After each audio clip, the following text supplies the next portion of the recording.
আমি মাঝে মাঝে একটা কথা বলি যুবকদের, যাদের বউ নাই তাদের জীবনে কিছুই নাই যুবক ভাইরা। আর এই শীতকালে যুবকদের শীত দূর হবে কম্বল দিয়ে না, ল্যাব দিয়ে না, একমাত্র বউ দিয়ে যুবকদের শীত দূর হবে। আব্বা বোঝে না রে, আব্বা বোঝে না। আল্লাহ আব্বাজানদেরকে সঠিক বুঝ দান করে পড়েন সবাই আমিন। দুনিয়ার মানুষ হচ্ছে এমন যে আপনার 99টা ভালো কাজ দেখেও আপনার প্রশংসা করবে না, একটা খারাপ গুণ পাইলে বদনাম করে ভরায় ফেলবে। আর আল্লাহ হচ্ছেন সেই সত্তা যেই সত্তা আপনার 99% ভুলগুলোকে মাফ করে দিয়ে একটা গুণের জন্য আপনাকে জান্নাতি বান্দা হিসেবে কবুল করে নেবেন। এজন্য নিজেকে পরিবর্তন করতে চাইলে নিজের বন্ধুত্বকে চেঞ্জ করো।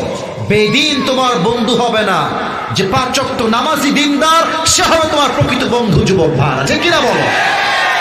সর্বশেষ এটা বলে আমি আমার মূল তাফসীরে ফিরে যাব। আপনারা একটা নাম আমাকে বলবেন, আশা রাখছি আপনার নামটা জানেন, এটা অজানা কোনো নাম নয়। পাকিস্তানের একজন টপ ফেমাস ক্রিকেটার, যিনি আগে ছিলেন ক্রিকেটার, পরে হয়েছেন প্রধানমন্ত্রী, তার নাম কি বলতে পারবেন? Imran Khan, right answer. ওনার একটা কথা আমার কলিজায় লেগেছে, যেটা আমি 3 নাম্বার পয়েন্টে উল্লেখ করতে চাই।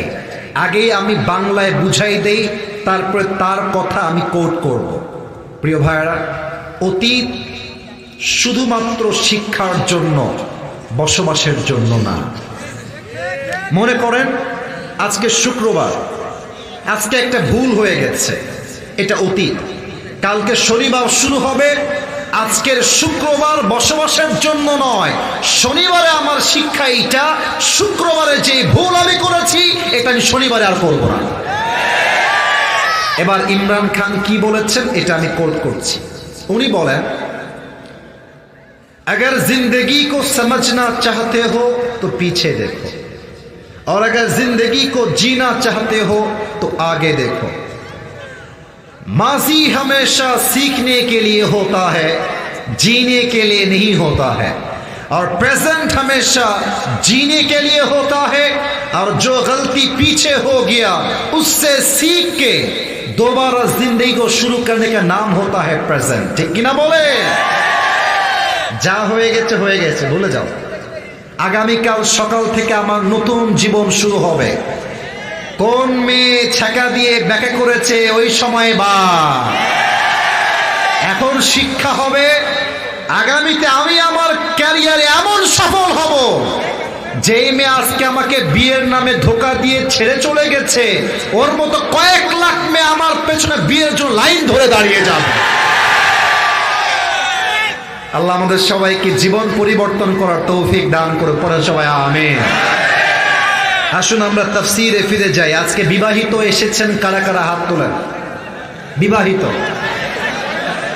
হায় রে, বিবাহিত তো অনেক এসেছে, হাত নামান, হাত নামান।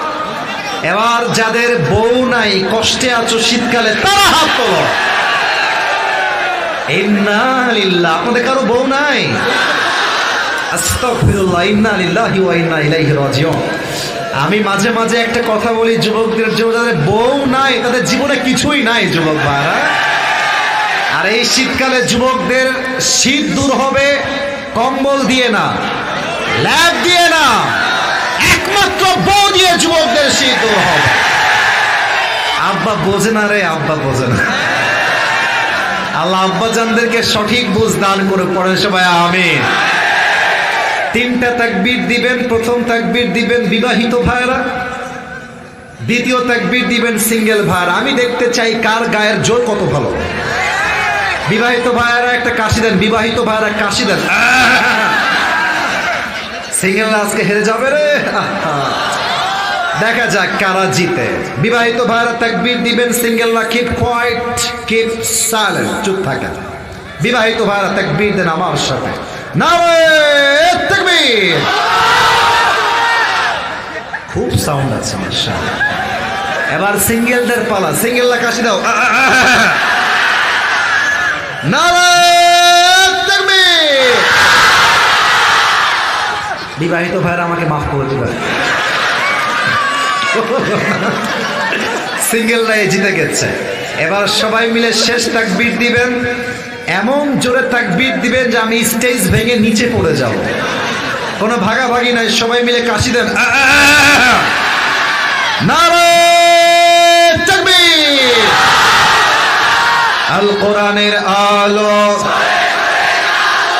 আল হাদিসের আলো, কোরআন হাদিস যেখানে, আলেম ওলামা যেখানে, নওগাঁবাসী যেখানে। এই ওয়াজ কালকে আপলোড হলে মানুষ বুঝবে নওগাঁর সন্তানরা বিড়ালের বাচ্চা নয়, সব সিংহের বাচ্চাগুলো আমার। আল্লাহ কবুল করুন, পড়েন সবাই আমিন। আজ আমি একটি ছোট্ট সূরা থেকে তাফসীর পেশ করব। সূরাটার নাম হচ্ছে সূরাতু আল আসর।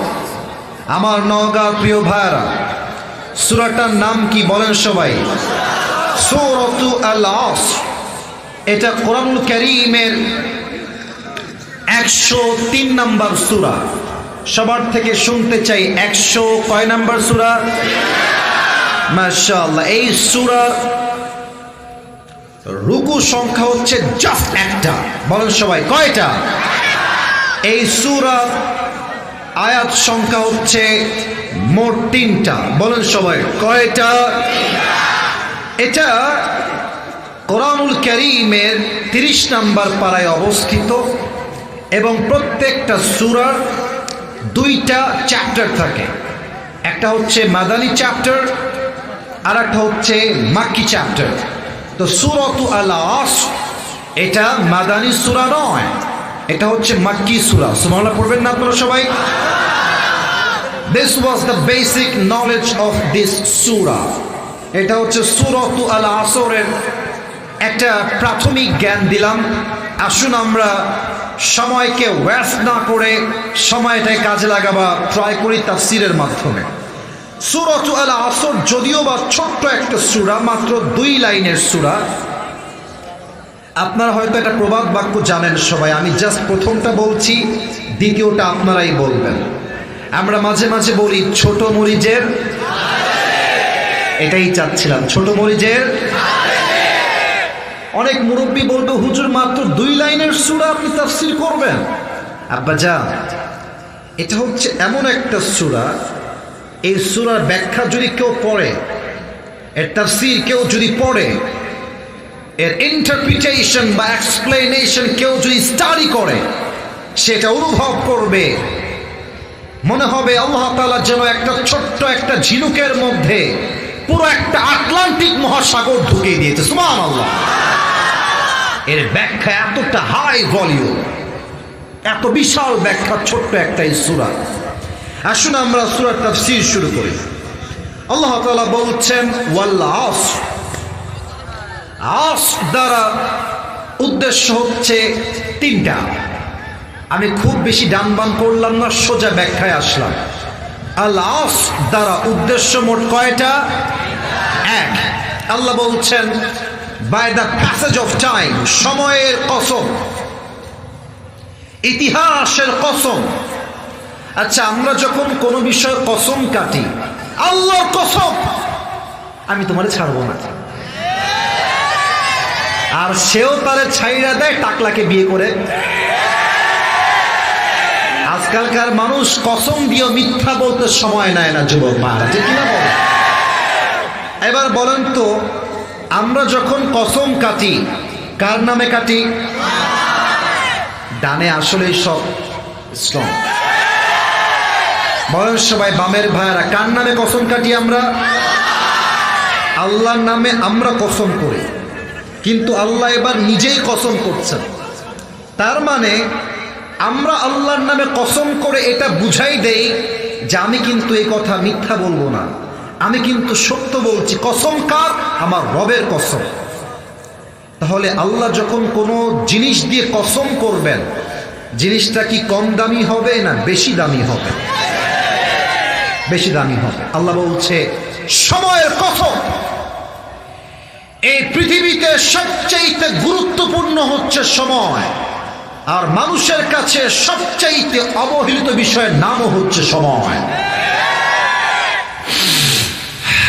নিঃশ্বাস নিলাম, 1 সেকেন্ড শেষ, কথা বলছি আরো 1 সেকেন্ড শেষ, এক একটা মিনিট পার হচ্ছে, প্রত্যেকটা যুবক মুরব্বী মা বোন এক একটা সেকেন্ড পার হচ্ছে, আমরা কবরের দিকে আর একটা ধাপ সামনে এগিয়ে যাচ্ছি। আল্লাহ বলছেন সময়ের কসম, 1 নাম্বার আল আসর দ্বারা সময় উদ্দেশ্য। আচ্ছা, 2 নাম্বারটা বোঝাতে হলে আমাকে একটা এক্সাম্পল দিতে হবে। আল আসর মানে হচ্ছে নিংড়ানো, চিপড়ানো। আচ্ছা, লুঙ্গি ধুয়েছেন, লুঙ্গি তো লুঙ্গি আপনি চিপড়াবেন না আপনি? আচ্ছা, এটার উদ্দেশ্য চিপড়ানো কেন? এটা আমার হাতে কি বোতল, বল এটার নাম কি? মনে করেন আমার কাছে এরকম লম্বা লম্বা 2টা আম আছে, 2টা আম। আমি কি চাইলে এই বোতলে আমটা আস্ত ঢুকাইতে পারবো না? যদি আমি চাই যে আমের স্বাদটা আমি নিব, তাহলে আমি আমটাকে ব্লেন্ডার করে, 2টা আমকে ব্লেন্ডার করে আমের যেই নির্যাস আছে, যেই রস আছে, 2টা আমের সব রস আমি একটা বোতলে ভরতে পারবো। তা আল্লাহ বলছে, বান্দা তুই তো পুরো কোরআন পড়বি না, তোর কাছে সে সময় নাই, আমি আল্লাহ জানি আগের থেকে। তুই যেন পুরো কোরআন না পড়তে পারলেও ছোট্ট একটা সূরায় তুই পুরো কোরআনটা পেয়ে যাস।